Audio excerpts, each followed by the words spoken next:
শ্রীলঙ্কার গণ অভ্যুত্থান পথ দেখিয়েছিল বাংলাদেশকে। এবার বাংলাদেশ ক্রিকেট বোর্ডের রদবদল যেন পথ দেখালো শ্রীলঙ্কাকে।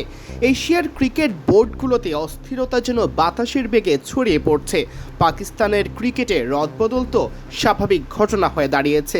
বাংলাদেশও সাম্প্রতিক সময়ে একই অভিজ্ঞতার সম্মুখীন। এবার লঙ্কান বোর্ডকে সরে দাঁড়ানোর নির্দেশ দিয়েছে দেশটির সরকার।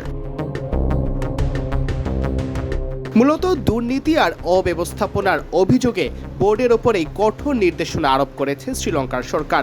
শ্রীলঙ্কা ক্রিকেট এসএলসির এক কর্মকর্তা বার্তা সংস্থা এএফপিকে জানিয়েছেন, বোর্ড পুনর্গঠনের লক্ষ্যে কাজ করছে সরকার। এরই ধারাবাহিকতায় ভেঙে দেওয়া হচ্ছে এই বিতর্কিত বোর্ড। বর্তমান বোর্ড ভেঙে দিয়ে অন্তর্বর্তীকালীন কমিটি গঠন করা হতে পারে। বর্তমানে বাংলাদেশেও ক্রিকেট পরিচালিত হচ্ছে এডহক কমিটি দিয়ে, যার প্রধান সাবেক অধিনায়ক তামিম ইকবাল। দায়িত্ব নেওয়ার 3 মাসের মধ্যে নতুন কমিটি আনার জন্য নির্বাচন দিতে হবে তাদের। এদিকে শ্রীলঙ্কা ক্রিকেটের বর্তমান সভাপতি শাম্মী সিলভা 4 মেয়াদ ধরে দায়িত্ব চালিয়ে যাওয়া শাম্মীর বোর্ডের বিরুদ্ধে বেশ কিছু গুরুতর অনিয়মের অভিযোগ রয়েছে। এমনকি দল গঠনেও বোর্ড অনিয়মের আশ্রয় নিচ্ছে, এমন অভিযোগ উঠেছিল সর্বশেষ টি-20 বিশ্বকাপে। অন্তর্বর্তী কমিটির প্রধান কে হবেন তা এখনও চূড়ান্ত নয়, তবে জানা গেছে সাবেক একজন ইনভেস্টমেন্ট ব্যাংকার নেতৃত্ব দেবেন বোর্ডকে।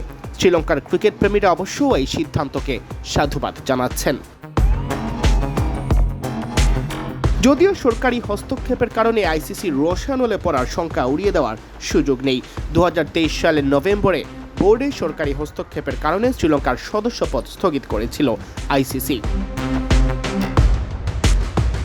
বেশ দেন দরবারের পর পরের বছর জানুয়ারিতে সেই নিষেধাজ্ঞা থেকে মুক্তি পায় শ্রীলঙ্কা।